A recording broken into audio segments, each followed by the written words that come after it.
Et oui, souvenez-vous, on est en juillet et c'est Bouna Sarr qui est annoncé comme le nouveau latéral droit de l'OM, la doublure d'Hiroki Sakai.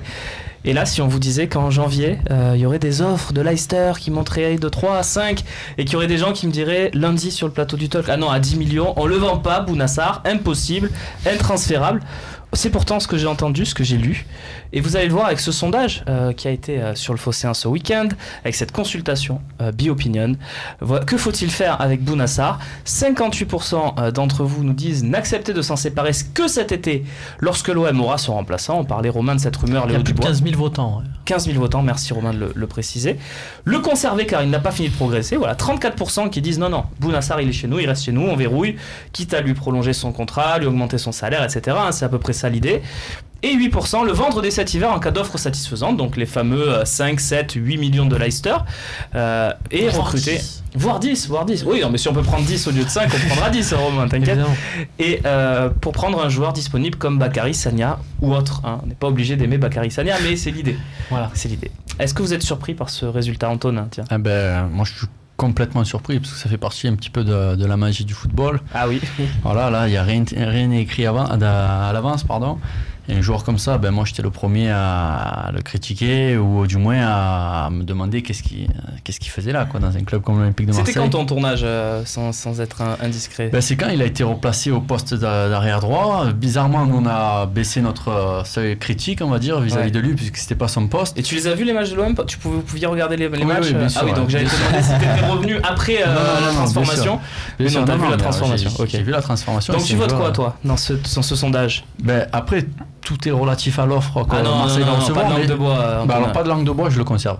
Voilà, je le conserve parce que c'est un super joueur à ce poste d'arrière droit et j'ai l'impression qu'il prend du plaisir et il nous en donne, donc c'est super.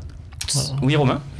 Moi je trouvais que ce qui était bien, c'était aussi les éléments qu'on te proposait. Vendre ou acheter un mec quand tu sais pas trop ce que tu as, mais là tu as l'opportunité de prendre un Léo Dubois. Alors pareil, libre en plus, sans rentrer dans les considérations financières, parce qu'on va dire oui, mais comme il est libre, tu vas lui mettre une prime à la signature, ou tu vas payer un salaire plus important pour écraser la concurrence. C'est pas faux, mais si on sort de la considération financière, on regarde juste le joueur. Pour moi, même si Bouna Sarr c'est une super surprise et bravo à Rudy Garcia pour ce qu'il a fait, mais on peut quand même pas comparer Bouna Sarr pour moi et Léo Dubois. J'ai vu le match Nantes-PSG, j'ai vu le match de Léo Dubois contre le PSG, contre un gros adversaire, contre des clients sur son côté, et j'ai vu la différence entre un joueur qui est vraiment aux portes de l'équipe de France et un qui n'est pas. Pour moi, Dubois... Mais Bouna Sarr est peut-être aux portes de l'équipe de France. Il y a peut-être plusieurs portes. Le hashtag Bouna 2018 est un Fontaine est un complexe. Non, j'ai compris ce que tu voulais dire, Romain. Mais voilà, non, vraiment, je trouve que l'opération entre les deux, et puis après, pour rentrer dans le domaine financier... Oui. C'est ma formule fétiche, mais un grand club, c'est un club qui sait vendre. Tu regardes la Juve, tu regardes les trucs, des fois il faut savoir saisir la bonne offre parce qu'elle se représentera pas. Fauzi, combien il vaut Bouna Sarr ? Non, je plaisante. Tu peux déjà... Oui, je vais te la poser. Tiens, combien il vaut Bouna Sarr ? En fait, c'est marrant. Combien il vaut Bouna Sarr, Fauzi ? Bouna Sarr, il a la valeur pour laquelle on va venir te le chercher, quoi. Tout à l'heure, tu m'as comparé...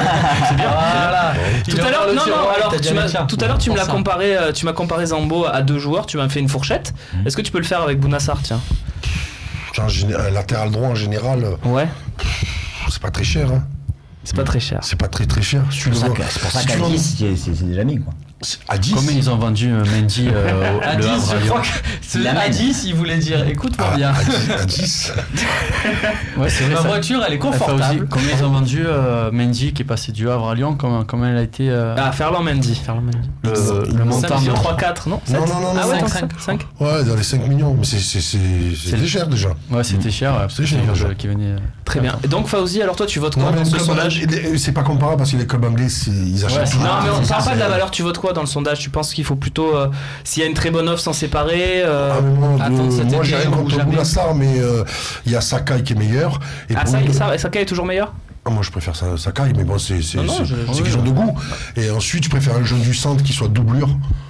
D'ailleurs, jeune du centre, vous en avez récupéré un. Julien Dacosta qui est très bon gamin. Qui était le titulaire en réserve l'an dernier. Il aurait été doublure, je pense. Et qui on va pas trop en faire en disant c'est la révélation de la Ligue 2, mais il fait partie des joueurs, j'ai vu quand on voit des tops un peu, il a pris une place de titulaire déjà à Niort. Non, mais c'est un bon gamin, bon joueur, il a encore des progrès à faire. il est encore perfectible, il a que 21 ans et je pense que il lui avait proposé un contrat professionnel d'ailleurs à l'OM, il me semble. Et il avait refusé. En même temps, s'il a une proposition en Ligue 2. Ouais, ça lui permet de jouer, mais en même temps, même aujourd'hui, ils ont un latéral droit quand même. En réserve. Ali Abdallah Mohamed. Voilà, il peut être doublure s'ils vendent de Bounassar. S'il y a un club anglais qui met 10 millions sur Bounassar. Oui, c'est vrai, en plus, jeune, 10 millions. Il me semble qu'on avait acheté Bounassar 1 million d'euros. Voilà. Donc ça serait une belle plus-value. Attaquant, tu l'as acheté, tu le vends en défenseur. Tu le vends plus cher en défenseur, c'est un concept. C'est bien. Fawzi, du coup, qu'est-ce que tu votes? Parce que tu ne m'as pas répondu encore à ma question. Et comme je suis un journaliste, donc j'apprécie. Quand on répond pas, je repose la question. Il y a des amis qui me disent souvent, tu détestes Rudy Garcia. Donc je rebondis sur ce que dit Romain. Il faut quand même féliciter le coach qui a remplacé un joueur à un poste et il lui a donné de la valeur. Mais Fawzi, tu réponds à ma question, s'il te plaît. Qu'est-ce que tu fais là? Romain, Nico, s'il te plaît. On va revoir un sondage. Qu'est-ce que tu votes? Que faut-il faire avec Bounassar? N'accepter de s'en séparer que cet été lorsque l'OM aura son remplaçant comme Léo Dubois. Le conserver car il n'a pas fini de progresser. Au-delà de cet été. Certes, au-delà de cet été, comme Antonin qui le voit peut-être encore plus haut. Ou le vendre dès cet hiver en cas d'offre satisfaisante et le remplacer par Sagna ou Abdallah Ali Mohamed si tu veux. On peut mettre qui tu veux à ce poste de doublure. Si tu as une offre acceptable. Oui. Qui est très on a une offre acceptable.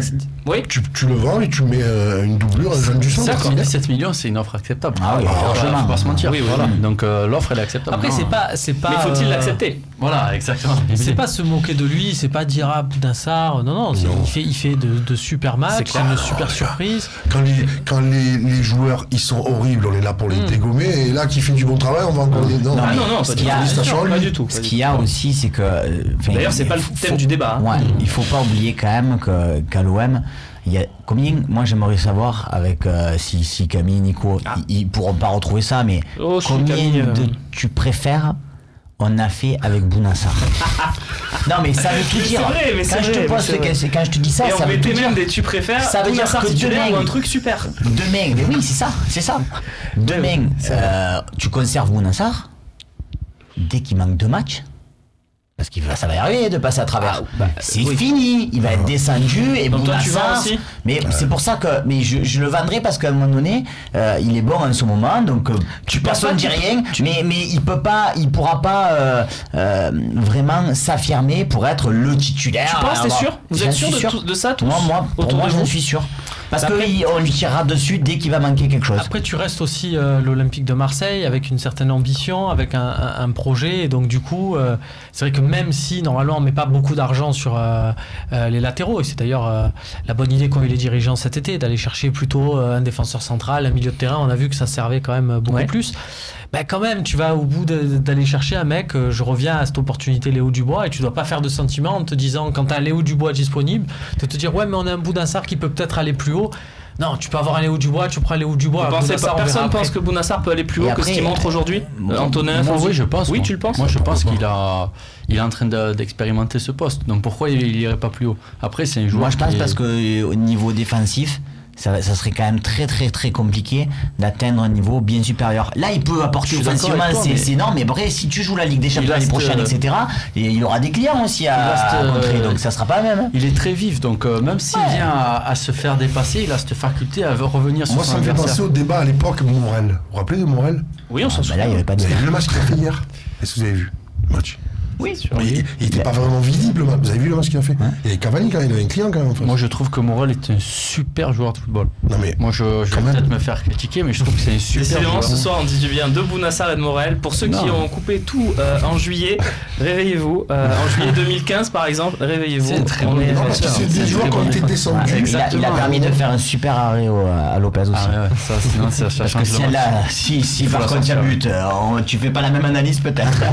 Non, je trouve que c'est un très bon joueur, il a raison. Allez messieurs, on avance, on va parler maintenant d'André Ayew, car vous l'avez vu, il y a une rumeur qui court. André Ayew pourrait revenir à l'Olympique de Marseille, c'est une rumeur, ne nous enflammons pas trop. On va tout de suite en débattre.